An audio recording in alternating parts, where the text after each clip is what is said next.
এই দেশে আজকের কি দরকার, বাবাজি না একজন শিক্ষিত মানুষ? এই দেশে কি দরকার, একজন বাবাজি, তিলক সেবা করা মানুষ, মালা নেওয়া মানুষ, নাকি এই দেশে একজন মজবুত ডাক্তার দরকার, একজন নার্স দরকার, একজন পুলিশ দরকার, একজন মিলিটারি দরকার? কোনটা দরকার? হিন্দু মুসলিম সকলকে বলছি, আমরা এমন এক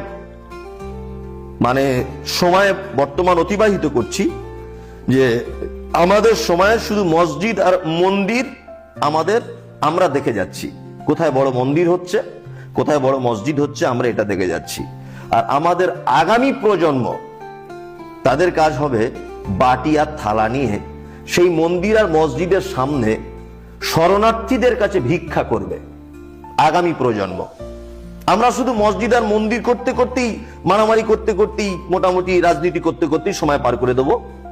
আর আগামী প্রজন্ম অশিক্ষিত হয়ে, কর্মহীন হয়ে, তারা সেই সমস্ত বিদেশি শরণার্থী, যারা বাবরি মসজিদ দেখতে আসবে, যারা জগন্নাথের মন্দির দেখতে আসবে, শরণার্থী আমাদের হিন্দু মুসলিম উভয়ের সন্তানেরা তাদের কাছে থালা নিয়ে ভিক্ষা করবে। আমার বিচার বলে এই দেশে যেমন বাবাজির প্রয়োজন আছে, কিন্তু তার থেকে বেশি প্রয়োজন ডাক্তার, উকিল, ব্যারিস্টার, পুলিশ, মিলিটারি, এদের দরকার আছে। বলুন তো, যেসব বাবাজিরা বলছে আমাদের পথে এসো, না হলে বৈকুণ্ঠে যেতে পারবে না, ওদের পদ মানে কি? ওদের পদ মানে নিরামিষ খাও, ঘাস পাতা খাও, ডাল্লাল্লা খাও। ওদের পদ মানে কি? বাড়িতে বাড়িতে গিয়ে ভিক্ষে করো। ওদের পদ মানে কি?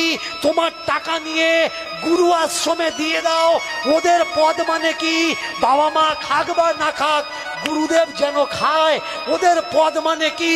বাবা মার নাম কীর্তন করো বা না করো, ঘুম থেকে উঠে গুরু কীর্তনটা অবশ্যই করো, গুরুদেব ও কৃপা করো দীন জনে, এটা অবশ্যই বলো।